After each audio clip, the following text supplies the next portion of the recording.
Bonsoir à toutes et à tous, bienvenue dans cette édition d'information dans l'actualité ce soir. Élaboration des nouveaux plans opérationnels dans le monde du travail. Il couvre la période 2025-2027. L'ensemble des acteurs de l'inspection générale du travail pilote d'exercice. Des propositions sont faites en faveur de l'amélioration et de la protection des travailleurs en Guinée.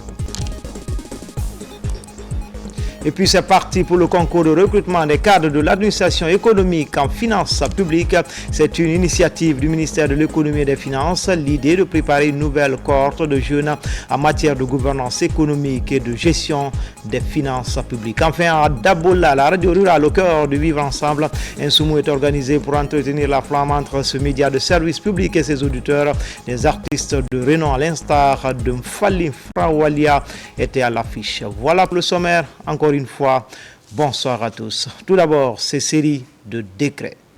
Décret D2025-001 PRG CNRD SGG portant nomination au Conseil national de la transition. Le président de la transition, vu la charte de la transition décrète. Article 1er. M. Abakar Kamara, précédemment directeur de cabinet du président du Conseil national de la transition, est nommé secrétaire général du Conseil national de la transition en remplacement de M. Souleymane Touré, appelé à d'autres fonctions. Article 2. Le présent décret qui abroge toute disposition antérieure contraire prend effet à compter de la date de sa signature et sera arrêté publié au journal officiel de la République Conakry le 14 janvier 2025, Général Mamadi Doumbouya. Décret 2024-0002 PRG CNRD SGG portant nomination des hauts cadres au ministère de l'enseignement technique, de la formation professionnelle et de l'emploi. Le président de la République, vu la charte de la transition décrète, article 1er. Les hauts cadres dont les prénoms et noms suivent sont nommés dans les fonctions ci-après. Inspecteur général, M. Lansine Biavogui, précédemment conseiller juridique au ministère de l'enseignement technique, de la formation professionnelle et de l'emploi. Inspecteur général adjoint, M. Alseni Bangoura, précédemment directeur national de l'enseignement technique et de la formation professionnelle privée. Directrice nationale de l'enseignement technique et de la formation professionnelle publique, Madame Fatoumata Chérif, gestionnaire administrative, ressources humaines et projets. Directeur national adjoint de l'enseignement technique et de la formation professionnelle publique, M. Djiba Touré, précédemment conseiller en formation à la Maison de la formation, de l'emploi et de l'entrepreneuriat. Directrice nationale de l'enseignement technique et de la formation professionnelle privée, Madame Saran Kamara, précédemment directrice des ressources humaines et des services d'appui du Fonds de garantie des prêts aux entreprises. Directeur national adjoint de l'enseignement technique et de la formation professionnelle privée, M. Mohamed Kaba Soare, précédemment directeur national adjoint de l'emploi et de l'entrepreneuriat. Directeur national de la formation et du perfectionnement des personnels enseignants, Dr Manimbe Kaba Traoré, enseignant-chercheur à l'Institut supérieur des sciences de l'éducation de Guinée-Issègue. Directeur national adjoint de la formation et du perfectionnement des personnels enseignants, Monsieur Mamadi Kourouma, précédemment professeur adjoint de finances à Lincoln Memorial University en Angleterre. Directeur national de l'apprentissage et des formations professionnelles post-primaire et post-secondaire. Monsieur Assimi Oussoiré, précédemment directeur général adjoint de l'Agence guinéenne pour la promotion de l'emploi et de l'entrepreneuriat. Directeur national adjoint de l'apprentissage et des formations professionnelles post-primaire et post-secondaire. Monsieur Ibrahim Chérif, juriste. Directeur national du numérique, de l'enseignement technique et de la formation professionnelle. M. Mohamed Sayon Kamara, précédemment conseiller technique au ministère de l'Information et de la Communication. Directeur national adjoint du numérique, de l'enseignement technique et de la formation professionnelle. M.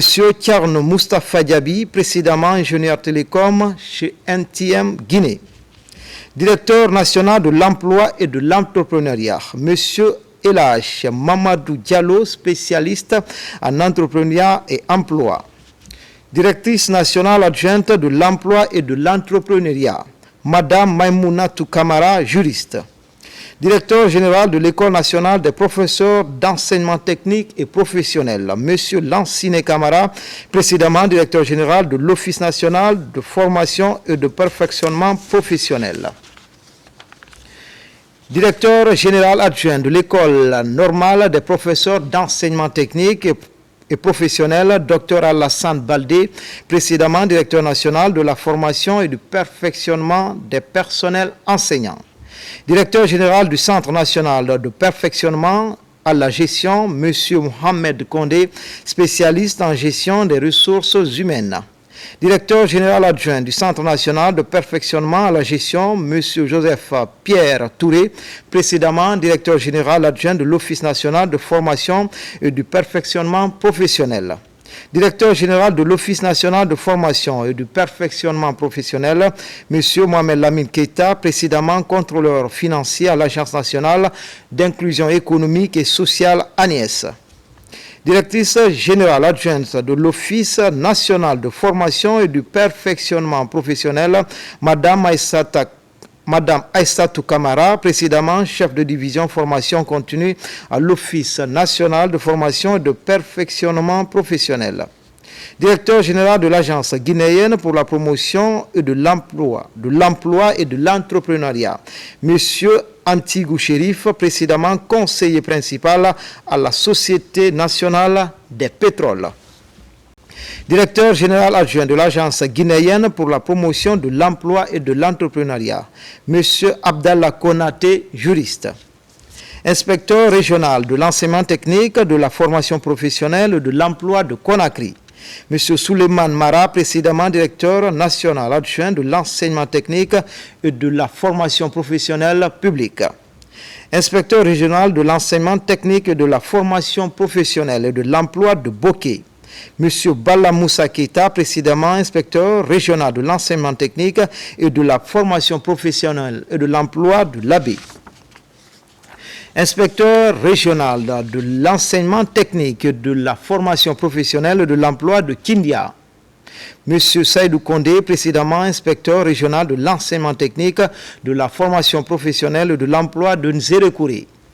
Inspecteur régional de l'emploi, inspecteur régional de l'enseignement technique, de la formation professionnelle et de l'emploi de Mamou, Dr Mathias Collier, précédemment directeur de l'École nationale de la santé de Tindo, Farana. Inspecteur régional de l'enseignement technique, de la formation professionnelle et de l'emploi de l'Abbé, M. Ousmane Kanté, ingénieur de télécommunications. Inspecteur régional de l'enseignement technique, de la formation professionnelle et de l'emploi de Cancan, M. Ali Kake, ingénieur génie rural. Inspecteur régional de l'emploi technique, inspecteur régional de l'enseignement technique, de la formation professionnelle et de l'emploi de Farana, M. Mohamed Saraf Diallo, précédemment inspecteur régional de l'enseignement technique, de la formation professionnelle et de l'emploi de Mamou. Inspecteur régional de l'enseignement technique, de la formation professionnelle et de l'emploi de Nzérekouré, M. Alassane Diami Diallo, précédemment inspecteur régional de l'enseignement technique, de la formation professionnelle et de l'emploi de Kindia.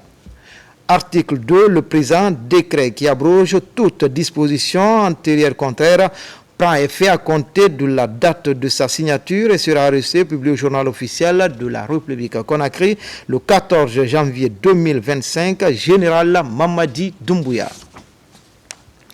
Décret D2024-0003 PRG CNRD SGG portant nomination des hauts cadres au ministère de l'enseignement technique, de la formation professionnelle et de l'emploi.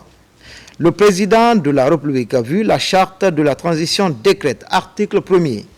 Les hauts cadres dont les prénoms et noms suivent sont nommés dans les fonctions ci-après. Conseiller principal, M. Mohamed Kondé, psychopédagogue et expert en gestion de projet. Conseiller juridique, M. Elhaj Ibrahima Bari, précédemment conseiller juridique au ministère de l'Information et de la Communication. Conseiller chargé des questions d'enseignement technique et de formation professionnelle, Dr Mamadou Aliou Bari, enseignant-chercheur. Conseillère chargée de la digitalisation, de l'emploi et de l'entrepreneuriat, Madame Fatoumata Binta Diawara, experte en développement communautaire et entrepreneuriat féminin. Conseillère chargée de mission, Madame Mafori Sissé, spécialiste en gestion d'entreprise, de projets et de management stratégique. Article 2, le présent décret qui abroge toute disposition antérieure contraire prend effet à compter de la date de sa signature et sera enregistré et publié au journal officiel de la République Conakry le 14 janvier 2025, Général Mamadi Doumbouya. Décret de 2025-0004 PRG CNRD SGG portant nomination à l'autorité de régulation des marchés publics. Le président de la République, vu la charte de la transition, décrète, article 1er. Madame Kadiatou Chérif Aïdara, auditrice, est nommée directrice générale adjointe de l'autorité de régulation des marchés publics RMP.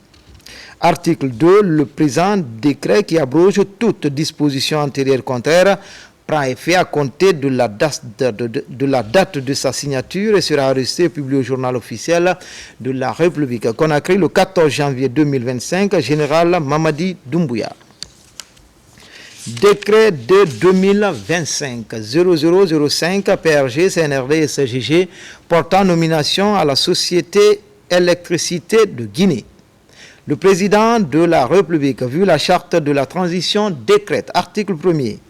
Les hauts cadres dont les prénoms non suivent sont nommés à la Société Électricité de Guinée dans les fonctions suivantes. Directeur général adjoint chargé de l'exploitation, M.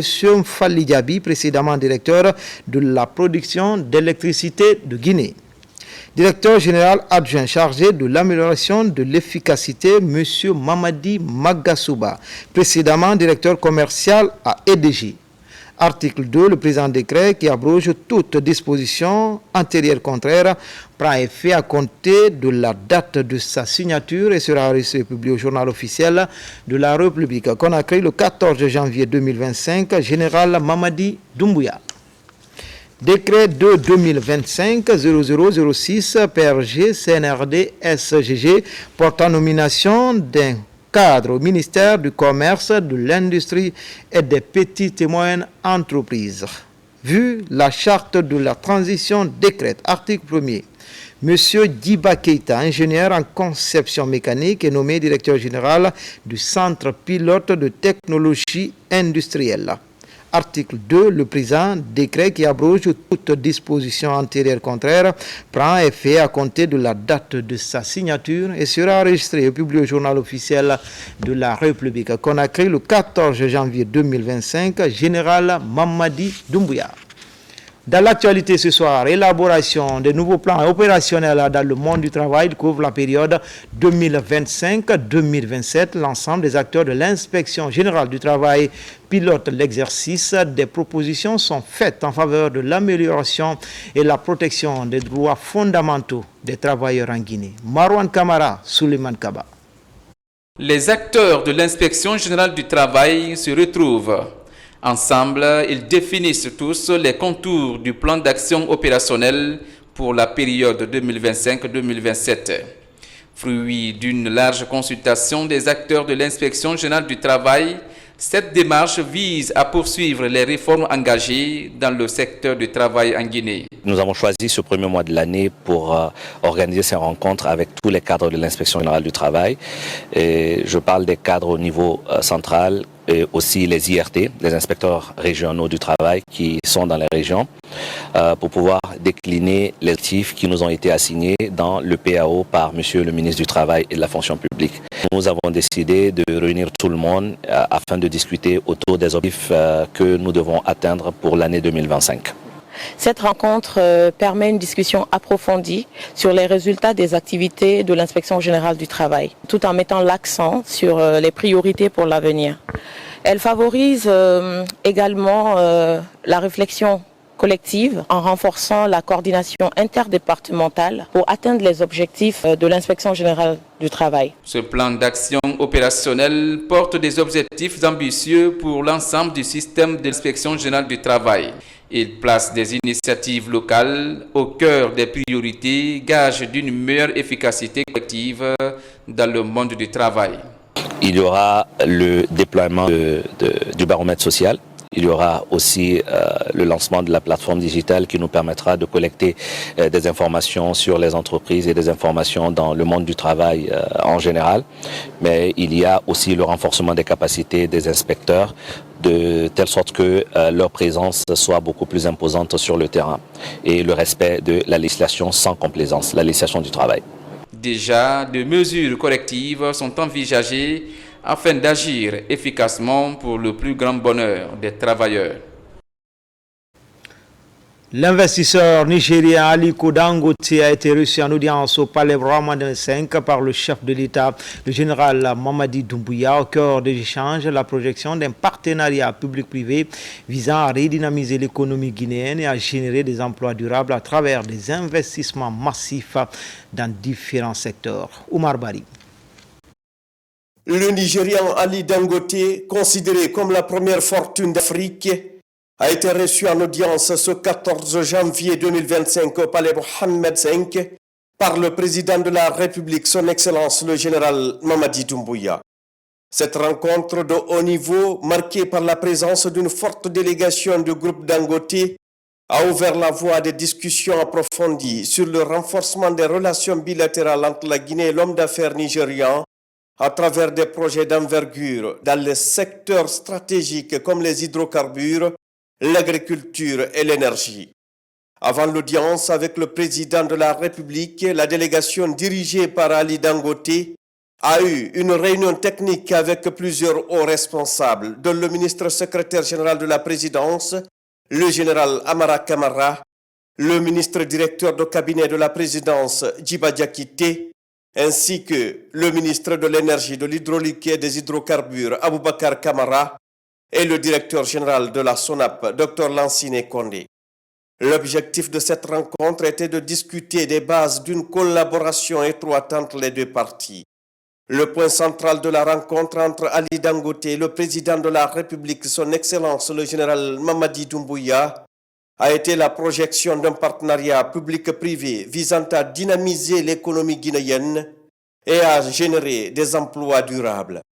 Son Excellence le général Mamadi Doumbouya a exposé sa vision stratégique à long terme pour la Guinée à travers le programme Simandou 2040 qui ambitionne de transformer profondément et durablement le pays en un hub d'affaires majeur dans la sous-région. Dans ce contexte, Ali Dangote a exprimé son admiration pour cette vision audacieuse et hautement stratégique. Il a souligné qu'elle constituait une opportunité unique pour stimuler la croissance économique du pays et créer de nombreux emplois. L'investisseur nigérian a ajouté que l'environnement des affaires en Guinée, propulsé par le leadership éclairé du président de la République, son Excellence le général Mamadi Doumbouya, offre désormais un terreau fertile pour les investisseurs africains et internationaux. L'optimisme de Dangote est renforcé par la dynamique actuelle du pays depuis le 5 septembre 2021. Ali Dangote n'a pas caché sa satisfaction après cette rencontre fructueuse, saluant la clarté de la vision du président de la République pour la Guinée. Dans une approche collaborative, Ali Dangote a exprimé son souhait de contribuer activement au développement du pays en investissant dans le cadre du programme Simandou 2040, en particulier dans ses 5 piliers stratégiques, à savoir l'agriculture, l'industrie alimentaire et le commerce, l'éducation et la culture, les infrastructures, les transports et les nouvelles technologies, l'économie, les finances et l'assurance, la santé et le bien-être. We had a very good meeting with His Excellency and we discussed areas. Il a échangé avec le chef de l'État sur la possibilité de pouvoir approvisionner la Guinée d'abord en produits raffinés, puisqu'il a l'une des plus grandes raffineries au monde, qui est la raffinerie Dangote. Et un apport se fera directement entre la raffinerie et l'État de Guinée, sans intermédiaire, pour pouvoir en fait avoir des prix réduits. Deuxièmement, c'est aussi la construction des dépôts qui sont nécessaires pour pouvoir en fait approvisionner la Guinée et la sous-région, qui est assez critique aujourd'hui, vu l'état des lieux et la nécessité de pouvoir avoir des dépôts qui sont en fait assez conséquents. L'autre sujet, c'est l'une des activités de Dangote qui sont les intrants agricoles, les fertilizers. Et il a une usine de fertilizer qui produit plus de 3 millions de tonnes par an et bientôt qu'il y aura une capacité de 6 millions de tonnes par an. Et il pourra aussi approvisionner la Guinée, étant vu que la Guinée est un pays agricole qui a besoin de beaucoup d'entrants agricoles de temps en temps. Le dernier point qu'il a mentionné, c'est aussi la nécessité pour lui en tant qu'investisseur de pouvoir s'insérer dans le plan national de développement économique et social qui a été élaboré par le chef de l'État, Simandou 2040, pour pouvoir contribuer à l'essor économique de la Guinée. Donc il a reçu des orientations et il a pris des engagements auprès du chef de l'État pour s'investir en Guinée, pour s'implémenter en Guinée dans le cadre de Simandou 2040. In terms of making sure that the aspiration of His Excellency and also the government of Guinea. Le président de la République, en réponse, a marqué son accord pour que Dangote Group participe activement à ces projets, soulignant que la Guinée doit capitaliser sur ses richesses naturelles tout en promouvant un développement durable, responsable et inclusif. Le général Mamadi Doumbouya a accueilli chaleureusement Ali Dangote en soulignant que la Guinée est une terre de richesse et d'innovation, prête à recevoir des investissements de grande envergure. Il a réaffirmé son engagement à renforcer les relations économiques avec le secteur privé, tant au niveau africain qu'international, pour soutenir le développement durable du pays. Cet échange entre le chef de l'État, son Excellence le général Mamadi Doumbouya, et Ali Dangote marque une nouvelle étape dans la coopération entre la Guinée et les grandes entreprises africaines. Le programme Simandou 2040, véritable schéma directeur pour le développement durable et responsable de la Guinée sur les 15 prochaines années, est désormais un terrain d'opportunité pour les investisseurs comme Dangote, dont l'implication pourrait être un catalyseur important pour l'économie guinéenne. Lancement à New York du mouvement unifié de la diaspora d'Amérique pour le soutien au CNRD. Objectif, soutenir le changement en cours dans le pays à travers des séances d'information et de sensibilisation sur les actions novatrices sous le leadership du général Mamadi Doumbouya. Commentaire, Mohamed De Camara. Depuis l'avènement du général Mamadi Doumbouya à la tête de la Guinée, le pays a amorcé son processus de développement socio-économique. Ce progrès est bien perçu par les Guinéens établis aux États-Unis d'Amérique.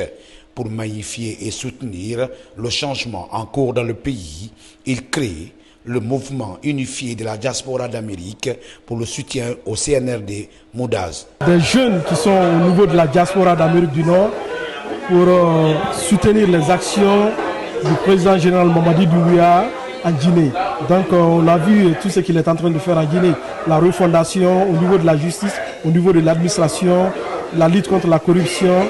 Donc nous avons vu qu'il est en train de promouvoir les actions et l'intégration de la jeunesse au niveau de l'administration publique et privée. Déterminé à fédérer les organisations qui se proposent d'accompagner les réformes audacieuses restaurées par le chef de l'État, les initiateurs de Moudaz présentent un plan de soutien qui décline les activités à mener et les objectifs attendus. Une gouvernance participative, renforcer la justice sociale et promouvoir un développement économique durable. Le mouvement unifié de la diaspora d'Amérique pour le soutien au CNRD s'inscrit dans cette dynamique en mobilisant la diaspora guinéenne pour accompagner activement ces initiatives. Touché par le patriotisme agissant de la diaspora guinéenne établie au pays de l'Oncle Sam et la confiance placée en la personne du président général Mamadi Doumbouya, le chargé d'affaires par intérim, remercie les promoteurs de Moudaz et exhorte la diaspora à apporter sa pierre à l'édification d'une Guinée unie et prospère. Cette forte mobilisation est en effet un témoignage éloquent de l'amour que vous portez à votre pays. Soyez-en félicités, soyez-en remerciés. Je tiens à saluer le travail acharné des initiateurs de ce mouvement, Je vous dis vraiment merci au nom des autorités de la Guinée. Plus qu'un mouvement de soutien aux actions novatrices du CNRD sous le leadership du général Mamadi Doumbouya, le MODAS se veut un credo où les acquis du CNRD seront vulgarisés, notamment le programme Simandou 2040, ses contours et ses composantes. Dans l'actualité également, c'est parti pour le concours de recrutement des cadres de l'administration économique. C'est une initiative du ministère de l'économie et des finances à travers la direction du centre de perfectionnement en finances publiques. L'idée de préparer une nouvelle cohorte de jeunes cadres en matière de gouvernance économique et de gestion des finances publiques. Mamadi Gassama. La rigueur reste de mise pour le concours d'accès au centre de formation et de perfectionnement en finances publiques. Ce matin, le ton a été donné par le ministre de l'économie et des finances à travers le lancement des épreuves écrites. Sur 126 dossiers examinés, seulement 60 seront retenus au compte de cette troisième promotion. Nous sommes réunis pour le lancement du test de sélection de la promotion 2025-2026 du centre de formation à finances publiques. Il faut s'attendre ici d'abord à l'issue de ces tests qu'on ait 60 personnes. Et tout va se passer sur place. Et nous avons reçu les candidats. Les candidats vont composer à l'anonymat, c'est-à-dire il y a un numéro qui est attribué à chaque candidat. Et dès après l'évaluation, les copies seront tout de suite corrigées sur place. Et dès demain, il y aura la phase orale. Et l'oral va se dérouler pendant 2 jours, c'est-à-dire le mercredi et le jeudi. Et 2 vendredis, les résultats seront disponibles. La démarche vise à former une masse critique de cadres susceptibles d'animer les différents services financiers de notre pays. L'examen ou le concours va être équitable, il n'y aura pas de parti prise. Les meilleurs seront acceptés parce qu'on veut en faire un centre d'excellence. C'est une opportunité à saisir et qui nous permettra de tirer les meilleures ressources humaines que notre pays a besoin pour asseoir ce programme de développement. Le centre de formation et de perfectionnement en finances publiques a pour mission la mise en œuvre de la politique du gouvernement en matière de renforcement des capacités des cadres des administrations économiques et financières.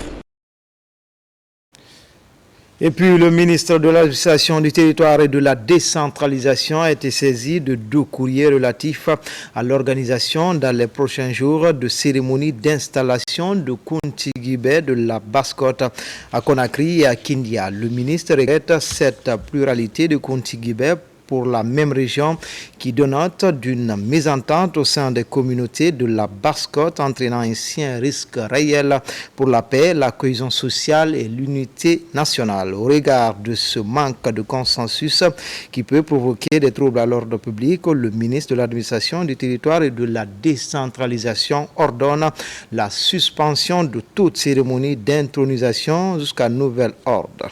Le ministre invite les filles et fils de la Basse-Côte à privilégier le dialogue et la concertation pour arriver à une solution constructive et rapide dans l'intérêt de la population.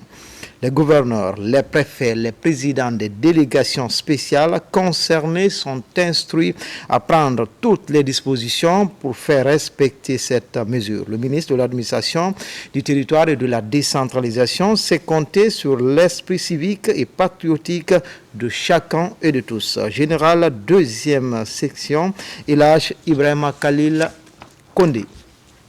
Espace éducation construite en 1960, l'école primaire de Bonfils-Port était dans un état de délabrement très poussé, donc peu propice à l'apprentissage scolaire. C'est ainsi que la Société des boissons rafraîchissantes de Guinée est venue entièrement rénover cette concession scolaire et vient d'être remise aux autorités du ministère de l'enseignement préuniversitaire et de l'alphabétisation. Amadou Touré. Construite en 1960, l'école primaire de Bonfils-Port était dans un état de délabrement peu favorable à l'apprentissage scolaire. Touchés par cette réalité, les responsables de la Société des boissons rafraîchissantes de Guinée ont engagé depuis les dernières vacances scolaires des travaux de rénovation qui ont abouti à une adduction d'eau potable la réfection totale de la toiture, l'installation des latrines, la reprise totale de la peinture des bâtiments. Et c'est cet édifice entièrement rénové qui est inauguré par les autorités de l'éducation. Nous sommes très satisfaits du travail déjà réalisé et nous demandons à d'autres entreprises de continuer à tenir l'école. En soutenant l'école, on aura soutenu, si vous voulez, les enfants de ce pays, on aura soutenu l'avenir radieux des enfants de ce pays. Tous les discours qui se sont succédés ici, les gens ont insisté sur l'entretien de ces écoles. Ce n'est pas le partenaire qui a accepté de financer l'école qui doit venir entretenir cette école. Pour un coût global estimé à plus de 800 millions de francs guinéens, ces travaux de rénovation s'inscrivent dans le respect de la responsabilité sociétale de cette entreprise qui veut faire du soutien de l'éducation un volet important de son programme humanitaire. C'était aussi un moyen aussi de remercier nos voisins sur le fait qu'on pouvait participer à la rénovation de cette école. Et puis l'autre message qui est encore plus important, c'est le fait de dire que les enfants c'est l'avenir et que la petite graine que nous avons semée ici, dans quelques années, on espère qu'on aura des collaborateurs compétents qu'on pourra recruter directement et qui seront passés par les écoles de Bonfi. C'est une satisfaction. Ce travail-là était nécessaire. Franchement, l'école était à l'agonie. La dégradation dans cette école, c'était très poussé. N'eût été, n'est-ce pas, la présence de cette société. Franchement, je ne pensais pas si on allait continuer à travailler dans l'enceinte de cette condition scolaire. Les autorités de l'éducation présentes à cette cérémonie ont émis le souhait de voir d'autres entreprises privées intervenir pour soutenir l'école guinéenne pour le bien de l'apprentissage scolaire. À Kankan, l'université Julius Nyerere accueille de nouveaux étudiants. Une cérémonie est organisée pour la circonstance par les autorités universitaires. Cette année, ils sont plus de 2909 étudiants à être reçus dans ce temple du savoir. N'est-ce pas, Elhadji Fodé Bangali Fofana? L'université Julius Nyerere de Kankan, comme chaque année, accueille de nouveaux étudiants. C'est l'une des vieilles institutions d'enseignement supérieur de notre pays, après l'université Gamal Abdel Nasser de Conakry. Je viens de Saint-Jean de Zékouré. J'étais très contente quand ils m'ont envoyé au département anglais à Kankan. Je suis très content d'être là. Je voulais faire les lettres. Évidemment, on m'a orienté en lettres modernes. Donc franchement, j'en suis ému et content d'être là. Du statut du lycéen, il passe à celui d'étudiant, entamant ainsi une nouvelle étape de leur parcours académique. L'objectif de cet accueil est de vulgariser les textes réglementaires, notamment la réglementation des études de licence, le règlement intérieur de cette université et les règles de la bourse. Soyez fiers que cette université qui vous accueille est une université qui a une tradition dans la formation, parce qu'aujourd'hui, dans l'administration guinéenne, la majeure partie des travailleurs ont été formés dans cette université. La vie universitaire est une nouvelle aventure que vous confrontez maintenant. Pour la réussir, vous devez vous inscrire dans la logique du strict respect des textes réglementaires et des règles de bonne conduite qu'on vous présentera aujourd'hui. Un bon étudiant est celui-là qui maîtrise les différents règlements de son université. Dans cette perspective, je vous invite à suivre avec attention soutenue les différentes communications que vous suivrez durant cette journée.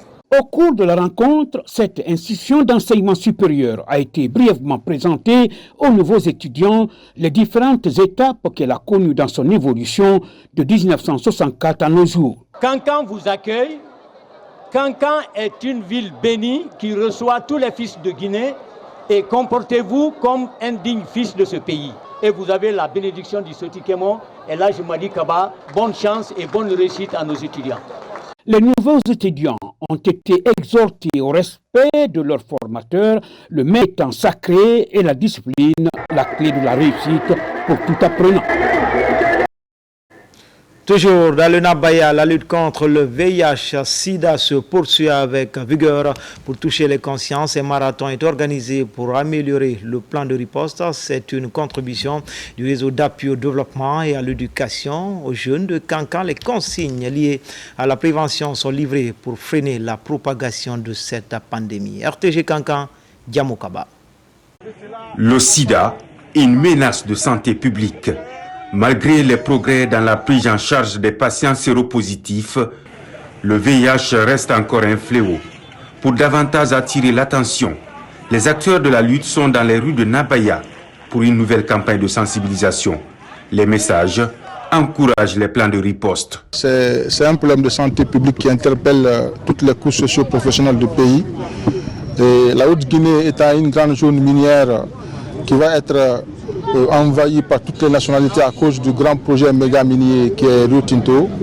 Donc je pense qu'il est impératif que tout le monde s'implique dans le cadre de la lutte contre cette pandémie. À l'université de Kankan, cette thématique universelle était un débat pour conscientiser la cause juvénile. L'enjeu est de freiner la propagation de l'infection en invoquant les bonnes pratiques. C'est l'objectif ambitieux affiché par le réseau d'appui au développement à l'éducation civique en partenariat avec l'UNICEF. Ce que moi je veux, c'est de l'affluence pour le dépistage après ça.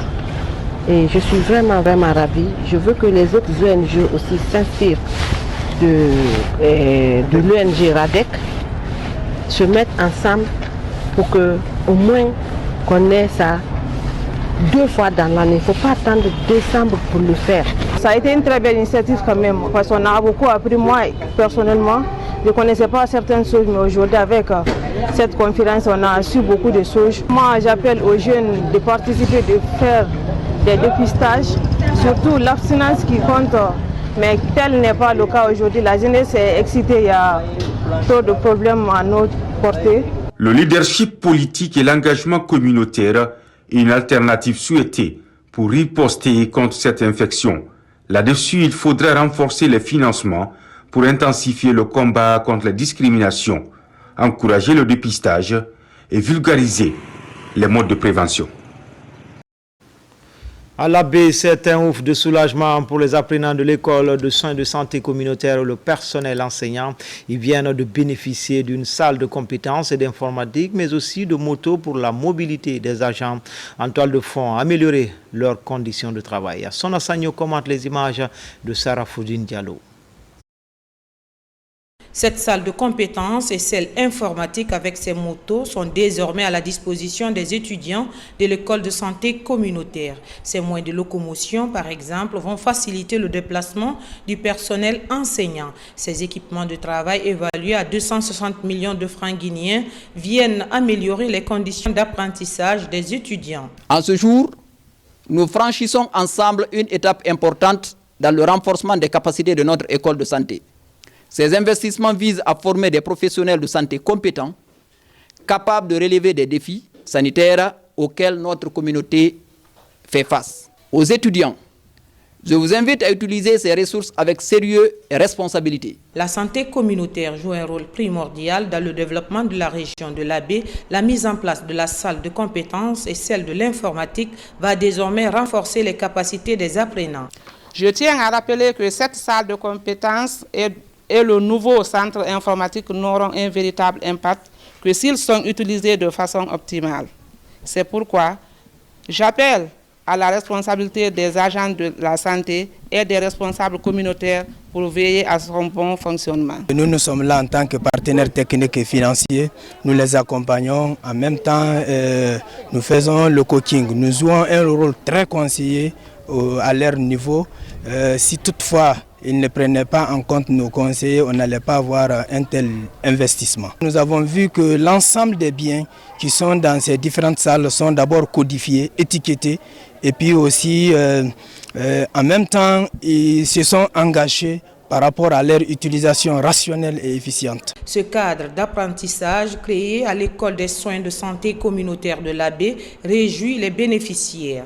Nous félicitons tous les partenaires et nous remercions la direction et nous les encourageons également. Donc nous les apprenants également, nous avons déjà l'engagement de continuer à améliorer nos performances, nos expériences, et en même temps d'améliorer nos performances au niveau de la technologie dans la salle d'informatique. Le gouvernement guinéen, à travers le ministère de l'enseignement technique et de la formation professionnelle, inscrit dans ses priorités la qualification des étudiants pour un avenir radieux. La Banque centrale de la République de Guinée, en collaboration avec la Guinéenne de Monétique, a le plaisir d'informer, d'annoncer le lancement officiel de Suisse nationale monétique et digitale le mercredi 15 janvier 2025 à partir de 9h à l'hôtel Primus Kaloum sous la présidence de son Excellence Monsieur le Premier ministre, chef de gouvernement. Ce Suisse nationale, une plateforme visant à transformer le paysage des paiements électroniques et à renforcer l'inclusion financière à travers tout le pays, a été conçu pour assurer l'interconnexion des différents acteurs de l'écosystème financier. Il servira de socle pour faciliter les transactions en temps réel, améliorer la sécurité des paiements, étendre l'accès aux services financiers à l'ensemble de la population, encourager l'innovation dans les services financier numérique guinéen.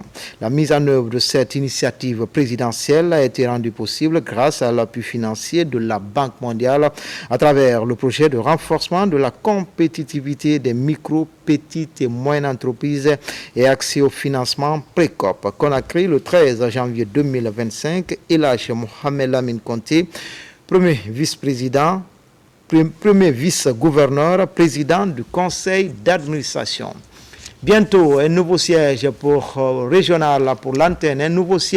l'antenne régionale de l'Agence nationale de financement des collectivités de Bokeh. La pose de la première pierre des travaux a connu une forte mobilisation des autorités et populations locales, ce qui témoigne de l'attachement des communautés à cet outil de développement à la base. Younoussa Tawel Kamara. Voici l'ancien siège de l'antenne régionale de l'Agence nationale de financement des collectivités de Bokeh en Afrique au quartier Koulifanya. Ce bâtiment va bientôt changer de visage. À travers cette maquette, il est prévu la construction d'un nouveau siège, mais aussi l'extension de la cour. La pose de la première pierre de ce siège régional mobilise sur le site les cadres du ministère de l'administration du territoire et de la décentralisation, mais aussi des autorités de Bokeh. Cette extension n'est pas seulement un acte de construction physique. Elle témoigne de notre volonté d'investir dans des infrastructures modernes et adaptées, capables de répondre aux défis auxquels la région de Bokeh est confrontée. Cette infrastructure pourrait offrir un cadre de travail plus performant au personnel en vue d'améliorer les capacités opérationnelles des travailleurs. En disposant des ressources financières, les communes pourront à coup sûr réaliser leurs projets socio-économiques en faveur des femmes et des jeunes dans toutes les collectivités de la région. Pour assurer pleinement cette mission, l'Afrique a besoin de renforcer ses capacités matérielles et humaines par l'extension des infrastructures, l'équipement, mais aussi des ressources humaines. D'importants édifices dont nous procédons ce jour, la pose de la première pierre, se situe dans ce cadre. Nous restons convaincus que Bokeh continuera de bénéficier des avantages de l'Afrique. L'Agence nationale de financement des collectivités en Afrique est le principal instrument de financement de développement local placé sous la tutelle du ministère de l'administration du territoire et de la décentralisation. La jeune Chambre internationale de Guinée vient de procéder à l'installation de son nouveau bureau pour un mandat de 5 ans. Les promus s'engagent à vulgariser davantage les valeurs de cohésion sociale en cette période de transition, mais également renforcer le leadership et l'entrepreneuriat jeune en Guinée. Abakar Diaby, Alkaliko Beleketa. En Guinée, le leadership des jeunes continue de se renforcer dans plusieurs domaines d'activité socio-économique. Cette politique entretenue par l'État guinéen implique profondément la jeune Chambre internationale Guinée. À Conakry, cette structure fidèle à ses principes renouvelle son bureau. Dans cette salle, le nouveau chef du bureau national et son équipe sont investis pour contribuer au développement socio-économique du pays. C'est une organisation du jeune qui a pour mission de développer le leadership auprès des jeunes, notamment pour les permettre de faire leur part de contribution dans le cadre du développement de l'État. Parce que comme on le dit souvent, l'État ne peut pas tout faire et chaque citoyen, chaque jeune compte. C'est une rencontre solennelle qui consiste à perpétuer la tradition de l'institution basée sur le principe dénommé « un homme, un an, un mandat ». Déjà, ces promus s'engagent à promouvoir l'entrepreneuriat jeune, mais aussi la paix et la cohésion sociale en Guinée en cette période de transition. Beaucoup de défis vont être relevés au cours de ce mandat, parmi lesquels la croissance de l'effectif de notre organisation nationale. Nous rentrons dans une année électorale 2025 et la Jeune Chambre s'inscrit dans ce cadre pour sensibiliser les jeunes à la non-violence, à la culture de la paix, à la cohésion sociale, et ainsi de suite. Dans son nouvel agenda, la JCI ambitionne de réaliser plusieurs projets pour impacter positivement les communautés à travers le renforcement du leadership, le développement durable et l'entrepreneuriat. C'est une des institutions les plus respectées dans le monde, dans le cadre de la jeunesse, pour 3 raisons. D'abord, ils se sont donnés pour objectif de développer le leadership au niveau des jeunes. Deuxièmement, d'utiliser leurs compétences pour former la jeunesse à l'esprit d'entreprise. Et troisièmement, surtout, faire en sorte qu'il y ait la solidarité, la compréhension et l'entente mutuelle entre les jeunes au profit des populations, au profit des communautés, au profit, j'allais dire, de tous les pays voisins. Créée en 1993, la Jeune Chambre internationale Guinée intronise déjà son 23e président. À Télémélé, les citoyens saluent les efforts du CNRD au regard des infrastructures sociales de base réalisées dans cette localité. Une cérémonie sur fond de prière est organisée pour la paix et l'unité nationale. C'est le colonel préfet Mamadou Lamarana Diallo qui a présidé cette rencontre religieuse. Alpha Siagaba, Moussa Bangoura. Dans la préfecture de Télémélé, les autorités préfectorales s'activent pour le maintien de la quiétude sociale. Dans la grande mosquée, les sages sont réunis autour du livre saint. Sur fond de prières et de bénédictions, les citoyens de Télémélé prient pour la paix et l'unité nationale. Nous avons voulu organiser cette lecture du Coran après la prière du vendredi pour la solidarité au niveau local, pour la paix au niveau national, pour accompagner le gouvernement, accompagner le président de la République dans ses activités, dans ses actions pour le bonheur du peuple de Guinée. Pas seulement, devant les sages, le préfet de Télémélé exhorte la notabilité à s'investir dans la politique de refondation initiée par le président de la République, général Mamadi Doumbouya. Aujourd'hui, le souci de son Excellence, Monsieur le Président de la République, c'est comment accompagner tous les Guinéens partout où ils se trouvent, surtout dans le domaine de la santé.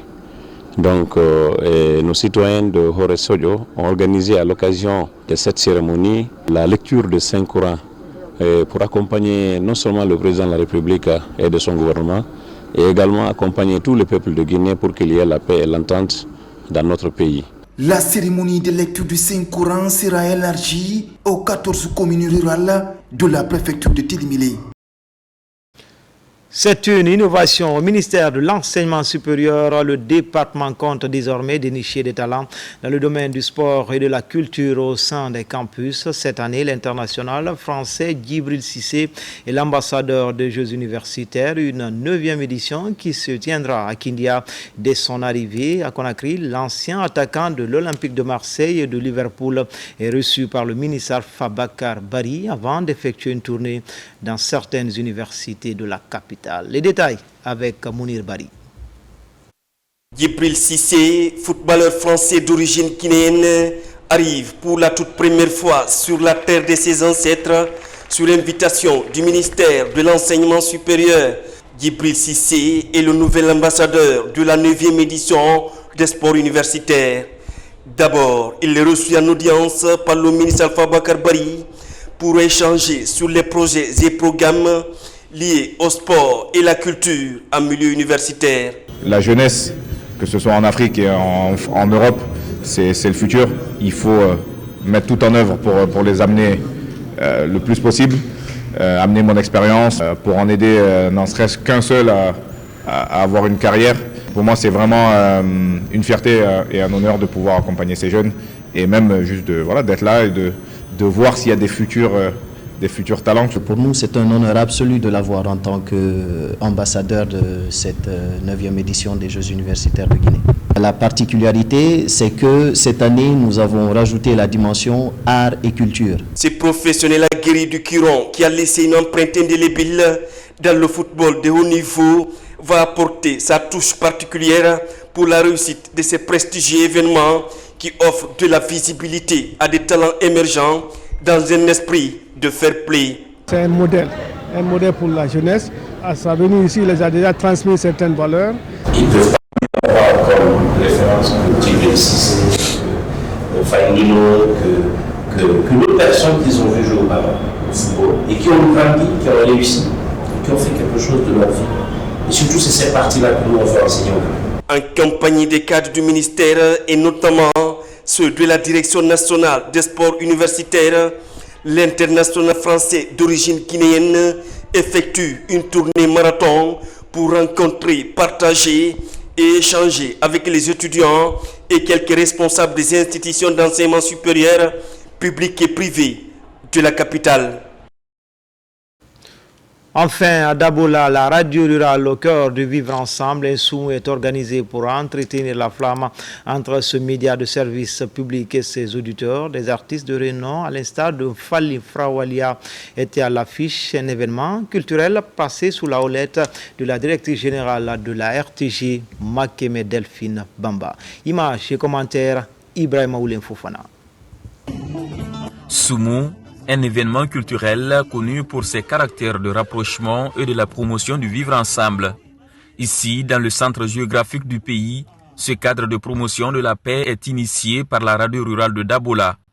C'est un événement placé sous la présidence d'honneur du ministre de l'Information et de la Communication, M. Fana Souma, avec pour marraine la directrice générale de la RTG, Mme Makeme Bamba. Le travail que le Sénat Mamadou Doumbouya et son gouvernement sont en train de faire à travers le pays. Donc c'est pourquoi la radio rurale de Dabola, avec tout le personnel, nous avons jugé nécessaire pour l'année 2025 organiser un sommet sur la paix et l'unité nationale. Je remercie tous ceux qui ont déplacé, qui ont eu le temps de venir participer à cette cérémonie. Cette cérémonie aujourd'hui, c'est pour manifester notre joie de la démarche du CNRD. C'est tout ce qu'il nous fallait. Nous rassembler et nous rassembler. Donc, merci.